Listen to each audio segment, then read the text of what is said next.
Vivian Cross had never imagined she would find herself standing in the Ashford estate, one of the most prestigious private mansions in the city, surrounded by people who spent more on a single evening gown than she earned in 6 months. The invitation to assist with the textile restoration display at tonight's exclusive art auction had arrived unexpectedly, and despite her reservations, she needed the work. At 25, Vivian had built her reputation slowly and carefully, specializing in restoring antique fabrics that most conservators considered too delicate or damaged to salvage. Her tiny apartment in the arts district was filled with threads, dyes, and historical textile samples, a sanctuary where she could lose herself in the meditative work of bringing forgotten beauty back to life. Tonight, however, was different. The grand ballroom glittered with chandeliers that cost more than her annual rent, and the guests moved through the space with the casual confidence of those who belong. Vivian wore a simple black dress she had found at a vintage shop and carefully altered to fit, hoping to blend into the background while she monitored the displayed textiles. Her role was to answer questions about the pieces and ensure no one touched the delicate fabrics. A guardian of history among people who saw these items as investment opportunities rather than cultural treasures. The moment everything shifted, the evening progressed smoothly until Vivian noticed a problem with one of the displayed pieces, an 18th century silk tapestry depicting a garden scene. The mounting had shifted slightly, causing dangerous tension on the fragile threads. Without thinking, she moved quickly to adjust it, her fingers working with practiced precision to redistribute the weight. She was so focused on her task that she failed to notice the man approaching from behind, carrying 2 glasses of champagne. The collision was inevitable. Vivian stepped backward directly into him, the impact sending both champagne glasses flying. The golden liquid arced through the air in what seemed like slow motion, and Vivian's heart stopped as she watched it splash across the corner of the priceless tapestry she had been trying to protect. Horror flooded through her as she spun around, apologies tumbling from her lips, her hands already reaching for the cloth tucked in her conservation kit, but the man whose expensive suit now bore champagne stains was looking at her, not the tapestry. His eyes were an unusual shade of amber, warm and intense, and they studied her face with an expression she could not quite decipher. He was tall, with dark hair that fell slightly across his forehead, and features that belonged on a sculpture rather than a living person. There was something magnetic about him, a presence that made the crowded room seem to fade away. Julian Hawthorne's unexpected response, "I'm so sorry," Vivian breathed, her voice shaking. "The tapestry, I need to treat it immediately before the liquid sets. I can pay for your suit. I just need to save the fabric first." She was already moving, pulling out specialized blotting cloths and solution from her kit, her training overriding her panic. The man watched as she worked with swift efficiency, carefully absorbing the champagne from the delicate silk without damaging the antique threads. Her hands were steady despite the fear coursing through her veins. "You care more about the tapestry than about offending me," the man observed, his voice smooth and tinged with amusement. "That's refreshing." Vivian glanced up briefly, surprised by his tone. Most people at events like this would be furious, demanding compensation or threatening her employment. But this man seemed genuinely intrigued, watching her work with focused attention. "This tapestry is 300 years old," Vivian explained as she worked, falling into the familiar pattern of discussing her craft. "It survived wars, fires, and countless owners. I won't let it be destroyed by champagne at an auction because I was careless." Her voice carried a passion that made her forget, momentarily, how intimidating this man was. "Julian Hawthorne," he said, extending his hand once she had finished the emergency treatment. "And you've just saved a piece I was planning to bid on tonight. I should be thanking you, not accepting apologies." Recognition flickered through Vivian's mind. Julian Hawthorne was the founder of Nexus Technologies, a company that had revolutionized artificial intelligence applications. He was worth billions, appeared regularly in business publications, and had a reputation for being brilliant but ruthless. And she had just ruined his suit and nearly destroyed an artifact he wanted to purchase. The unexpected invitation, Vivian Cross, she managed, shaking his hand. His grip was firm and warm, sending an unexpected jolt of electricity up her arm. I really am sorry about your suit. And about the champagne. I should have been more aware of my surroundings. Julian's smile transformed his serious face into something breathtakingly handsome. I should have announced my presence instead of sneaking up on someone clearly engrossed in important work. Tell me, what made you choose textile restoration? It's an unusual specialization. The question surprised her. People rarely asked about her work with genuine interest. Usually, they offered polite nods before changing the subject to something more socially acceptable. But Julian was looking at her with those intense amber eyes, waiting for her answer with what appeared to be authentic curiosity. Fabric tells stories, Vivian said softly, her natural enthusiasm overcoming her nervousness. Every thread holds information about the people who wore it, the hands that created it, the moments it witnessed. When I restore a piece, I'm not just repairing cloth, I'm preserving human experience, connecting past to present. She stopped abruptly, embarrassed by her passion. I'm sorry, I tend to ramble about textiles. Don't apologize for passion, Julian said firmly. It's the rarest commodity in rooms like this. Everyone here sees price tags and prestige, but you see meaning in connection.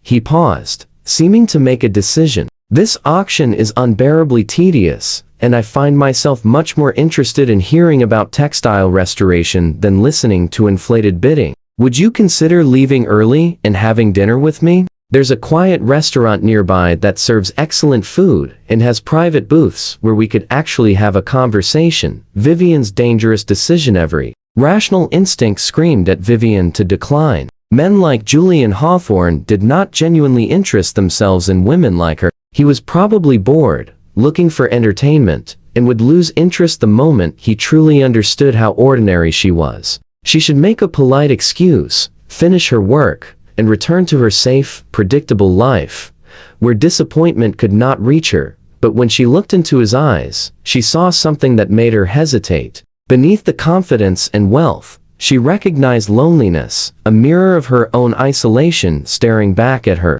Julian Hawthorne, with all his success and power, looked like someone who had forgotten what genuine connection felt like. Just like her. I don't know you, Vivian said carefully, watching his reaction. For all I know, this could be a terrible idea. Julian nodded seriously. You're absolutely right to be cautious. So let me offer you this. Dinner at Luciano's, a restaurant with excellent security and staff who know me well. You can leave whenever you want. I'll provide my driver's number so you can call for a ride home at any time. And if you decide after tonight that you never want to see me again, I'll respect that completely. The offer was reasonable, almost too reasonable. Vivian found herself nodding before her anxious thoughts could convince her otherwise. One dinner, she agreed, trying to ignore how her heart raced at his delighted smile. But I need to properly secure these textiles first. Professional responsibility comes before personal plans.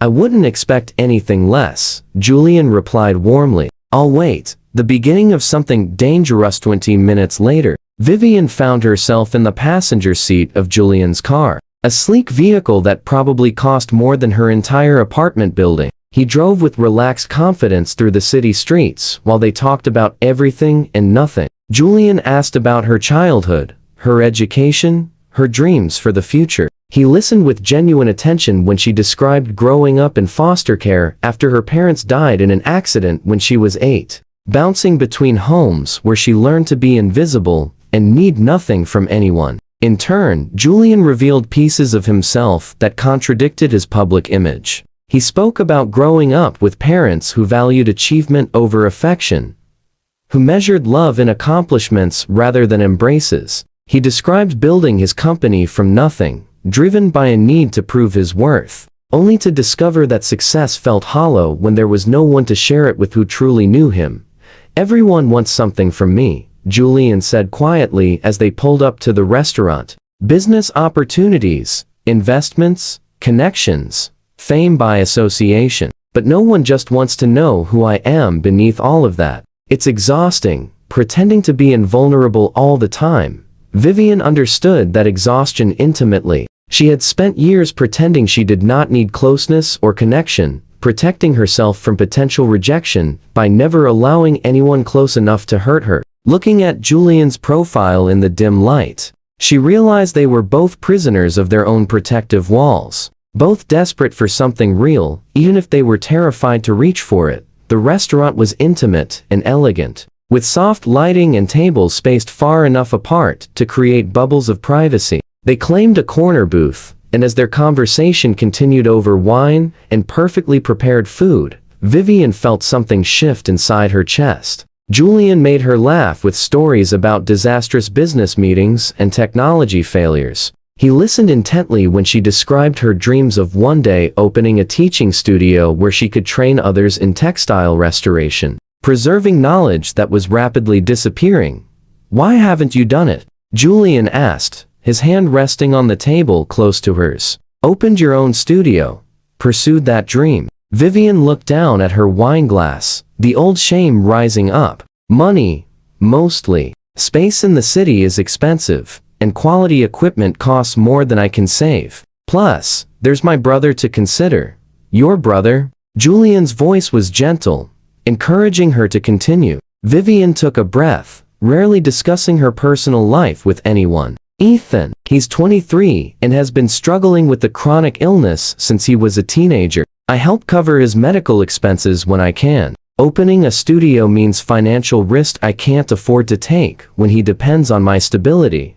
The deepening connection. Julian was quiet for a moment, his expression thoughtful. "That's an incredible amount of responsibility to carry alone. Do you have other family who helps?" Vivian shook her head. "It's just us. But I don't mind. Ethan is the only real family I've ever had. He makes the sacrifices worthwhile." "You're extraordinary," Julian said softly, his hand finally covering hers on the table. The contact sent warmth flooding through her entire body. "You carry all of this alone, never complaining, dedicated to preserving beauty and supporting someone you love. And somehow, you still light up when you talk about 18th century silk weaving techniques." Vivian laughed, feeling tears prick her eyes at being seen so completely. "I sound pathetic, don't I? No social life, no grand adventures, just work and responsibility." Julian's grip on her hand tightened. "You sound real, genuine, like someone who understands that meaning matters more than status. Do you have any idea how rare that is? How badly I needed to meet someone like you." The intensity in his voice made Vivian's breath catch. This was dangerous territory, feeling this much this quickly. But she was tired of being safe, tired of protecting herself from potential hurt by refusing to truly live. "I want to see you again," Julian said as they finally left the restaurant hours later. "Tomorrow? The next day? Every day, if you'll let me. I know it's fast. I know it seems crazy, but I haven't felt this alive in years, and I don't want to lose this feeling." Standing on the sidewalk with city lights glittering around them, Vivian made a choice that would change everything. "Yes," she breathed, surprising herself with the certainty in her voice. "Yes to tomorrow. Yes, to seeing where this goes. Yes, to taking a chance on something that terrifies me." Julian's smile was radiant as he cupped her face gently, his thumb brushing across her cheekbone. "Thank you for being brave enough to collide with me tonight." When he kissed her, soft and sweet and full of promise, Vivian felt something crack open inside her carefully guarded heart, letting light flood into places that had been dark for far too long. The world between worlds. The following 2 weeks transformed Vivian's understanding of what life could be. Julian was constant and attentive in ways that both thrilled and terrified her. He showed up at her workshop with coffee and pastries, sitting quietly while she worked on delicate repairs, asking questions that showed genuine interest in her craft.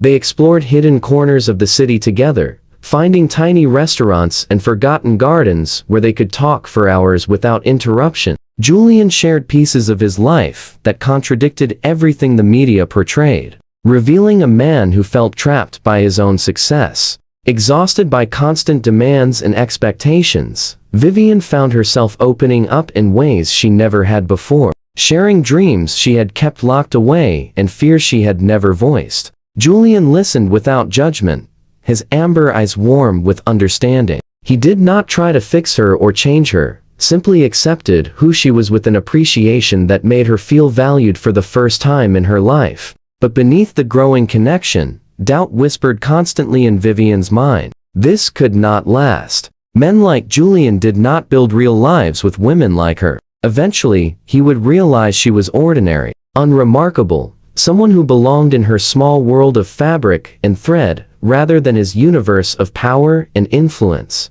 The warning doubt crystallized into fear when Vivian met Julian's business partner, Victoria Chen, at a charity event Julian had insisted she attend with him. Victoria was everything Vivian was not: polished, sophisticated, moving through high society with effortless grace. She cornered Vivian near the refreshment table, her smile sharp despite its beauty. "You seem like a sweet girl," Victoria said, her tone suggesting the opposite. "So I feel obligated to warn you. Julian has always had a fascination with projects, things he can fix or improve. But his attention span is limited. Once the novelty wears off, he moves on to the next challenge." The words struck deep, confirming every fear Vivian had been nursing. "I appreciate your concern," she managed, keeping her voice steady. "But my relationship with Julian is between us." Victoria's laugh was cold. "Of course, it is. I just would hate to see you get hurt when reality sets in. His world demands a certain type of partner, someone who understands the rules and can navigate the expectations. Someone who fits." She gestured to Vivian's simple dress. "Another vintage find, carefully altered. You're charming in your authenticity, but charm fades. Think about whether you're really prepared for what being with Julian Hawthorne actually means." Ethan's Chris Vin was still processing Victoria's words when her phone rang late that night. She was at her apartment, having declined Julian's invitation to stay at his penthouse, needing space to think. The hospital's number on her screen made her heart stop. Ethan had collapsed at his apartment and been rushed to the emergency room. His condition had deteriorated significantly, and the doctors were recommending an expensive experimental treatment that insurance would not cover. The cost was staggering, more money than Vivian could raise in years. She sat on her bedroom floor, phone clutched in her hand, and let the tears come. This was reality crashing back in, reminding her that fairy tales did not happen to girls like her. She could not be with Julian and take care of Ethan. She could not afford dreams when survival demanded everything she had. The knock on her door came an hour later. Julian stood in the hallway, concern etched on his face. "Your neighbor saw you come home crying, and called me." "What happened?" Vivian tried to hold it together, tried to maintain some dignity, but exhaustion and fear broke through her defenses. She told him everything about Ethan's condition, the treatment costs, her absolute inability to help the only person she truly loved. Julian listened without interruption, and when she finally fell silent, he pulled her into his arms, holding her while she cried against his chest. "Let me help," he said quietly. "Let me cover the treatment costs." Vivian pulled back, shaking her head violently. "No, absolutely not. I can't accept that kind of money from you. It would change everything between us." Julian cupped her face, forcing her to meet his eyes. "Vivian, I have more money than I could spend in 10 lifetimes. Helping someone you love, ensuring he gets the care he needs, that doesn't change what we have. That's what people do when they care about each other. They help." The anonymous gift, but Vivian could not accept. Pride and fear tangled together, making it impossible to take what felt like charity. She thanked Julian and gently but firmly declined his offer. Over the next few days, she threw herself into finding solutions, calling every financial aid organization, exploring every possible option. Then the hospital called with shocking news. An anonymous donor had covered all of Ethan's treatment costs, including future care and rehabilitation. The donation had been made through a foundation, with strict instructions that the beneficiary remain unnamed. Vivian knew immediately who had done it. When she confronted Julian that evening, he did not deny it. "You wouldn't let me help directly," he said simply. "So I found another way. Your brother deserves a chance at health, and you deserve to not carry that burden alone." Vivian did not know whether to be grateful or angry. "You went behind my back." Julian stepped closer, his expression intense. I did what I needed to do to help someone I care about deeply. If that makes me manipulative, I accept that. But I won't apologize for wanting to ease your pain. The anger drained away, leaving only overwhelming emotion. No one had ever cared enough to defy her wishes for her own good. No one had ever seen past her pride to the desperate fear beneath. Vivian closed the distance between them, rising on her toes to kiss him with all the gratitude and confusion and growing love she could not put into words. Julian responded immediately, his arms wrapping around her waist, pulling her flush against him. The kiss deepened, passion igniting between them like wildfire.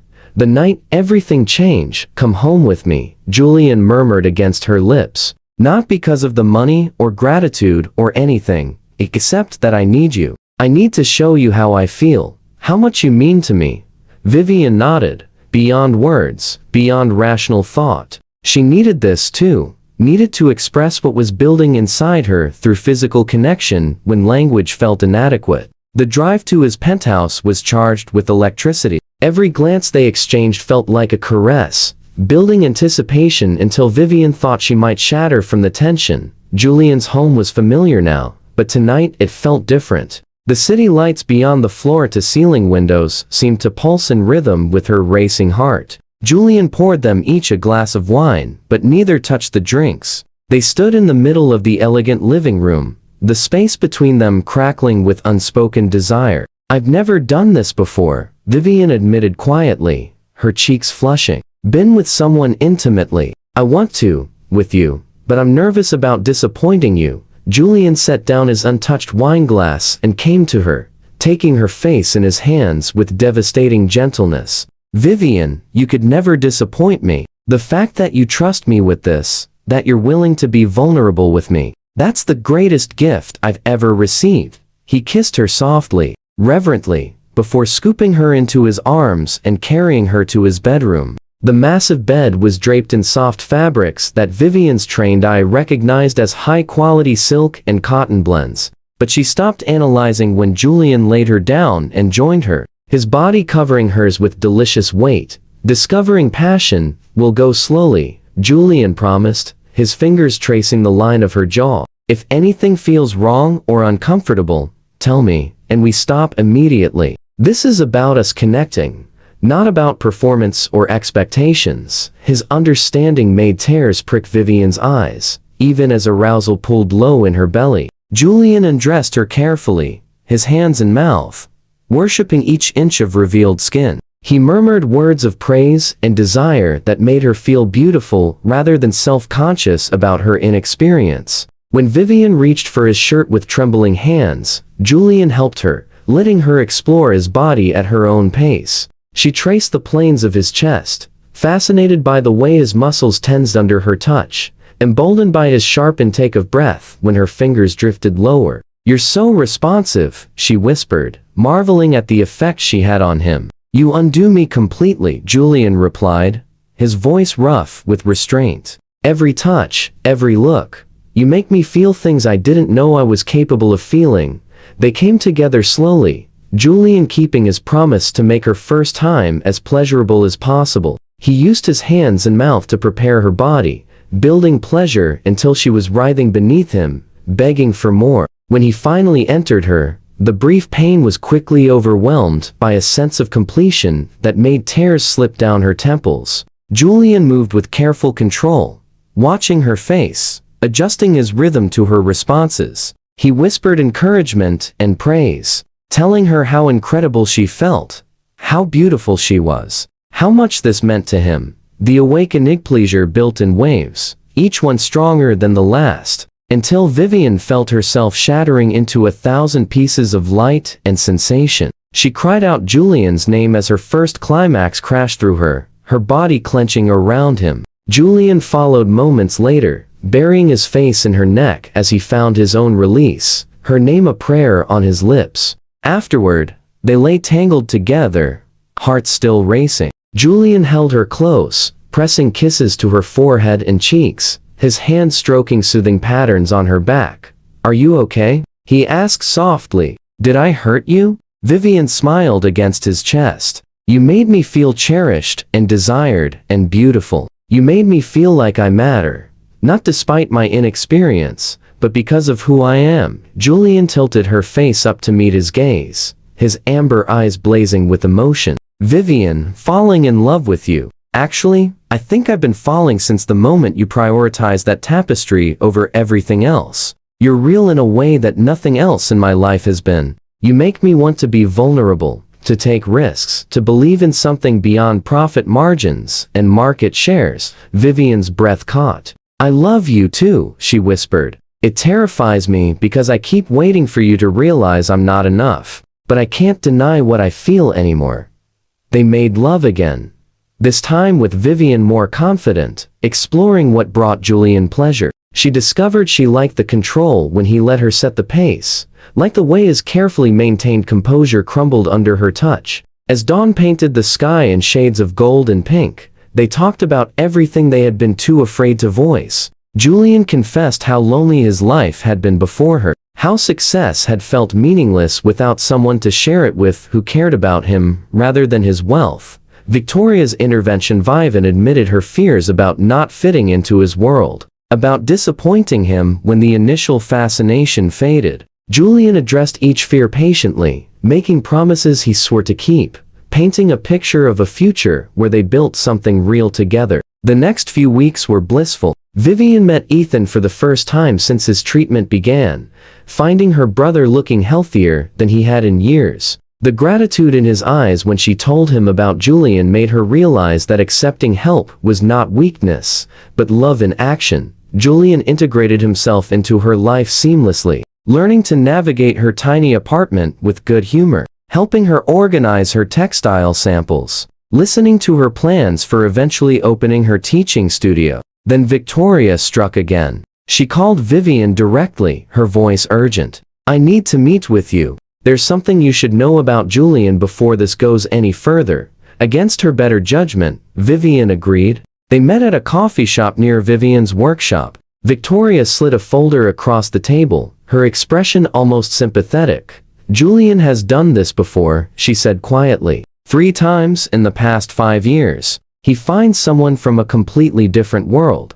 Someone genuine and uncomplicated. He plays out this fantasy of normal life and real connection, but it always ends the same way. When reality intrudes, when his business demands conflict with the relationship, he withdraws. Eventually, he ends it and returns fully to his world." These women all thought they were special, that they were different. They weren't. Vivian's Choiceth folder contained photos and brief summaries of 3 women, each from modest backgrounds, each relationship lasting between 3 and 8 months before ending. Vivian felt sick looking at the pattern. Was she just another in a series? Another project for Julian to fix before moving on? "I'm not telling you this to hurt you," Victoria continued, "but you deserve to know what you're getting into. Julian isn't a bad person. He genuinely believes he wants something real, but he's incapable of sustaining it. His world always pulls him back." Vivian left the meeting shaken, the folder heavy in her bag. That evening, when Julian arrived at her apartment with takeout and a smile, she made herself ask the hard questions. "Tell me about your previous relationships. The ones before me." Julian's smile faded, replaced by wariness. "What brought this on?" Vivian showed him the folder. His jaw tightened as he flipped through the pages, anger flashing in his eyes. "Victoria gave you this?" When Vivian nodded, he tossed the folder aside and took her hands. "Yes, I dated those women. Yes, those relationships ended. But not because they weren't special, or because I got bored. They ended because I was too afraid to fully commit, too afraid to let someone truly into my life. I kept one foot out the door, protecting myself from potential hurt. With you, everything is different. I'm all in, completely vulnerable, more terrified than I've ever been, because losing you would destroy me." His voice cracked with emotion. "Don't let Victoria's manipulation destroy what we have. She's been in love with me for years, and she can't accept that I don't feel the same way." Vivian searched his face, looking for deception, and finding only raw honesty. "I'm scared," she admitted. "Scared that I'm not enough to compete with your world. scared that eventually the differences between us will matter more than the connection we have. Julian pulled her into his arms, holding her tightly. Then let me prove you wrong. Let me show you that what we have is stronger than any obstacle. Trust me, Vivian. Trust us. Looking into his amber eyes, Vivian made her choice. She chose to believe, to trust, to take the risk of loving someone completely despite the possibility of heartbreak. Okay, she whispered. I trust us. Their kiss was tender and fierce, a promise and a beginning. The gift of belief. 3 months after that pivotal conversation, Julian took Vivian to an abandoned warehouse in the arts district. She followed him through the dusty space, confused about why he had brought her to such a strange location. Then Julian unlocked a door to reveal the upper floor, and Vivian's breath caught.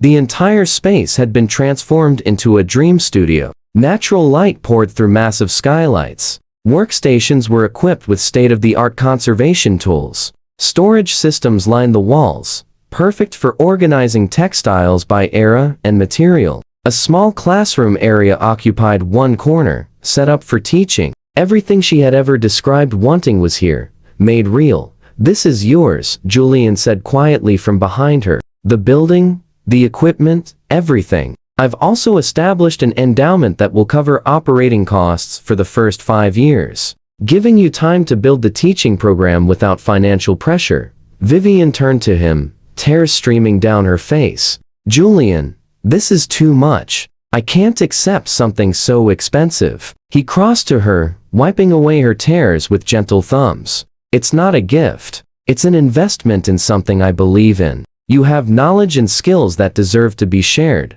and talent that should be properly supported. Let me help you build your dream, Vivian. Let me be part of making this vision real. Looking around the perfect space, Vivian felt something shift inside her. She had spent her entire life believing she was not worthy of grand gestures or big dreams, that safety and smallness were her destiny. But Julian saw her differently. He saw potential and capability, saw someone worthy of investment and belief. Maybe it was time she started seeing herself that way too. Yes, she said, her voice growing stronger. Yes, I accept. And thank you for believing in me even when I struggled to believe in myself.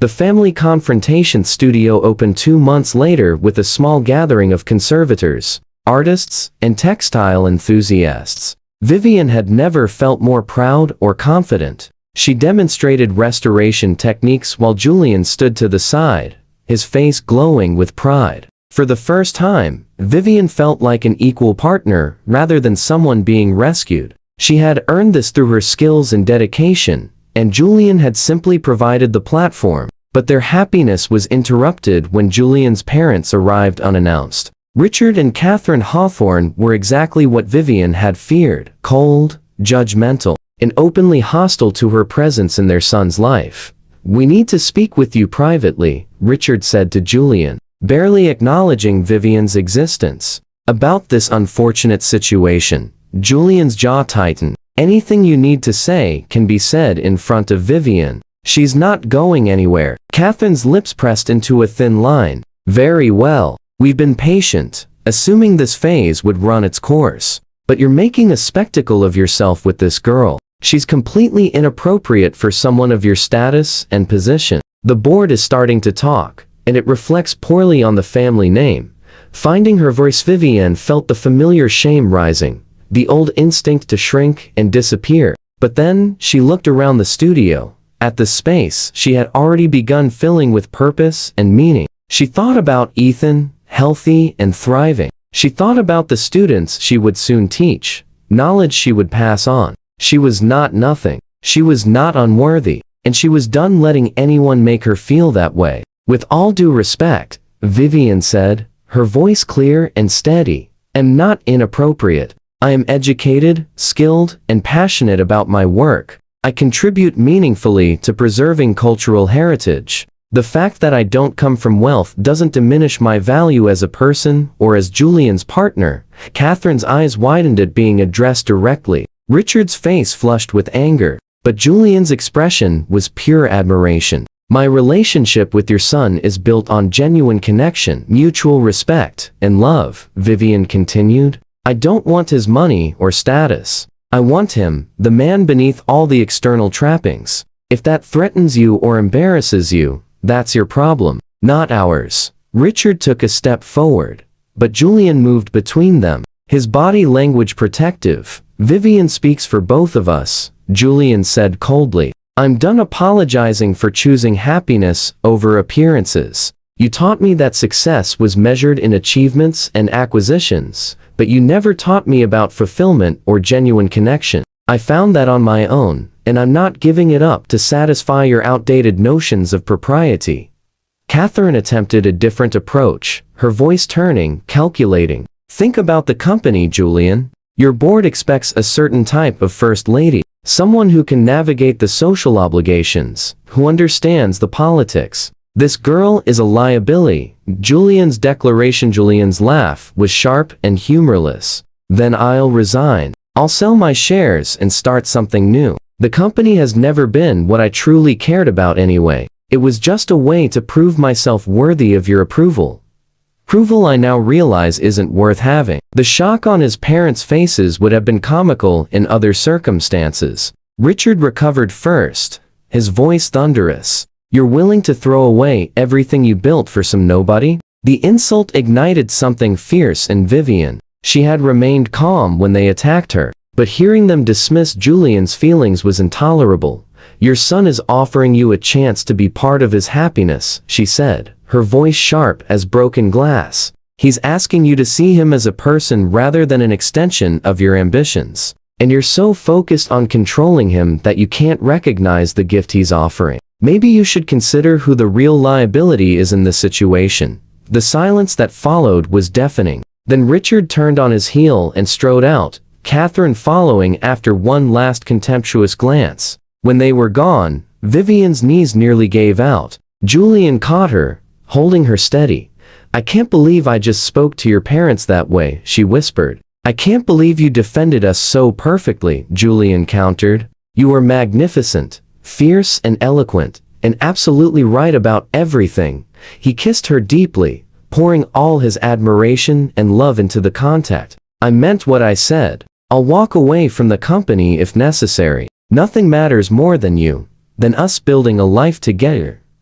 Vivian pulled back to meet his eyes. You won't have to make that choice. We'll find a way to make both work, your professional life and our relationship. I won't let your parents force you into impossible decisions.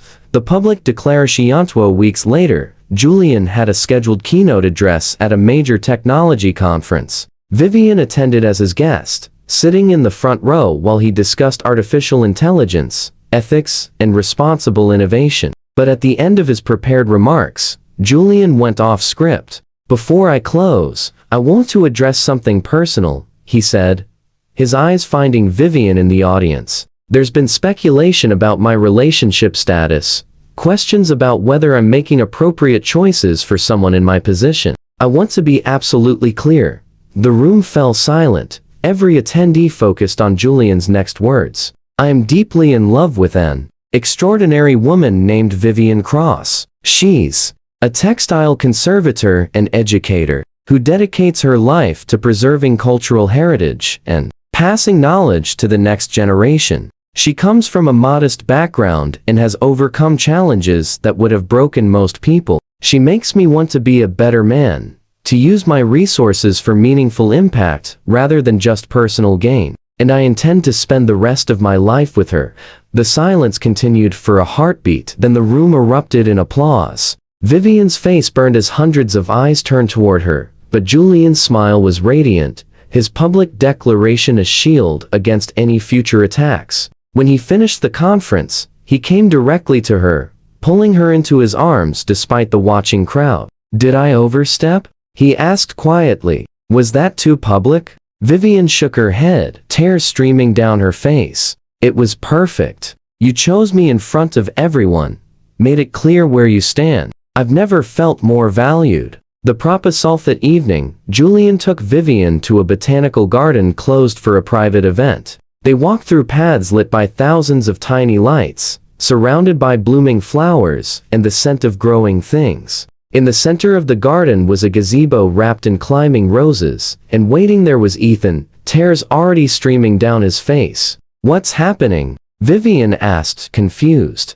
Julian led her to the center of the gazebo, then dropped to one knee. "Vivian Cross, you crashed into my life when I had forgotten how to truly feel. You taught me that vulnerability is strength, that genuine connection matters more than any achievement. You see me, the real me beneath everything else, and you love me anyway. You challenge me to be better while accepting who I am right now." He pulled out a ring box, revealing a stunning diamond surrounded by smaller stones. "This belonged to my grandmother, the one person in my family who understood that love mattered more than status. She would have adored you. Will you marry me, Vivian? Will you let me spend the rest of my life proving that choosing each other was the best decision either of us ever made?" Vivian could barely see through her tears. "Yes," she managed. "Yes, absolutely yes." Julian slipped the ring on her finger, then stood and kissed her while Ethan cheered. The months that followed were a whirlwind of wedding planning and continued growth. Vivian's studio thrived, attracting students from around the country. Julian restructured his company to focus more on ethical technology applications and social impact. Finding new fulfillment in work that aligned with his values, they were married in the same botanical garden where Julian proposed. Surrounded by close friends and the few family members who had chosen to support them, Ethan walked Vivian down the aisle, both of them crying happy tears. Julian waited at the altar, his face transformed by joy, when he saw her approaching in a simple gown she had designed herself, incorporating antique lace she had lovingly restored. "I promise to always see you," Vivian said, when it came time for vows. "To value the man beneath the success, to challenge you when you need it, and support you always. To build a life with you based on honesty, passion, and genuine partnership. I promise to protect your dreams as fiercely as you protect precious textiles," Julian replied. "To support your independence while offering my partnership. To never let you doubt your worth. To love you with everything I have for all my days." Their kiss as newly married partners was witnessed by everyone who truly mattered. People who had chosen to celebrate love over status. At the reception, Victoria approached Vivian, her expression carefully neutral. "I owe you an apology," she said quietly. "I was wrong about you, about Julian's capacity for commitment. You've changed him in ways I never could. I hope you'll both be happy."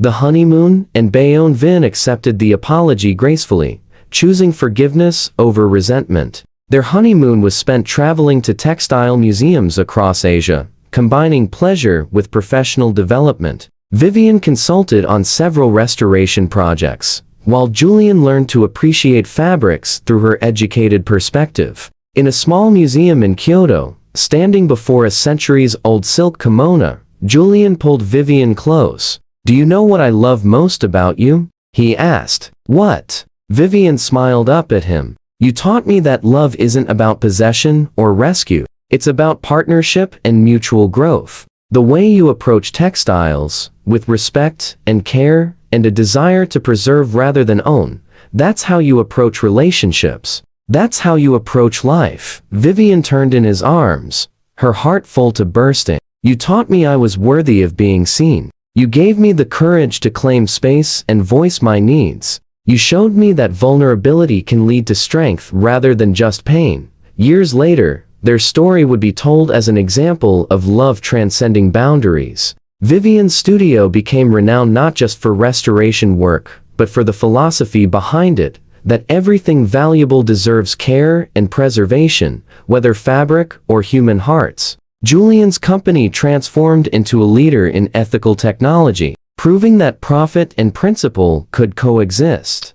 The legacy together. They established a foundation supporting artists and innovators from underprivileged backgrounds, ensuring others would have opportunities to pursue their passions, regardless of their starting circumstances. They proved that the most precious things in life could not be bought or sold: genuine understanding, mutual respect, passionate love. These were gifts exchanged between open hearts willing to risk everything for something real. One evening, Vivian stood in her studio, watching Julian explain one of her restoration projects to a group of visiting students. His enthusiasm and pride in her work made her heart swell with affection.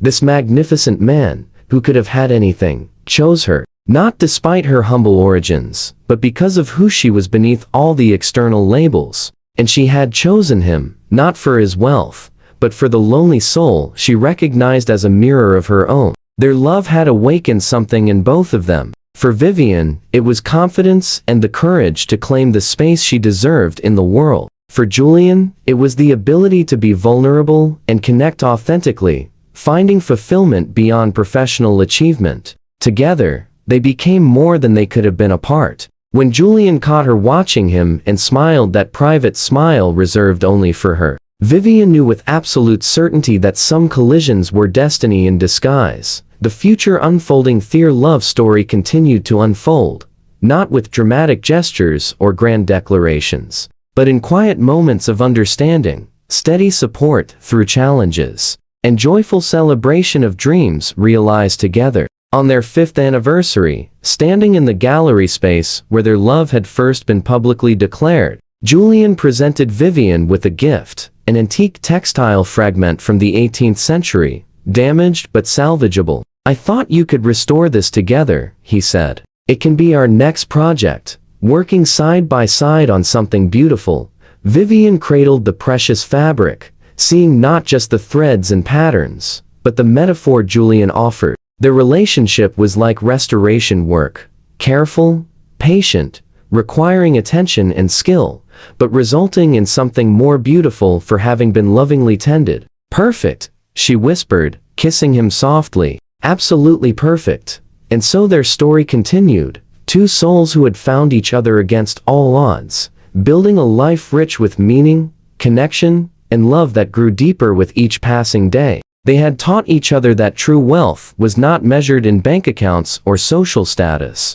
but in the courage to be vulnerable, the wisdom to value what truly mattered, and the commitment to preserve and protect the precious connection they had found together. This was their legacy, a love story that proved genuine connection could transcend any barrier, a partnership that made both of them better, and a life built on the foundation of seeing and being seen completely.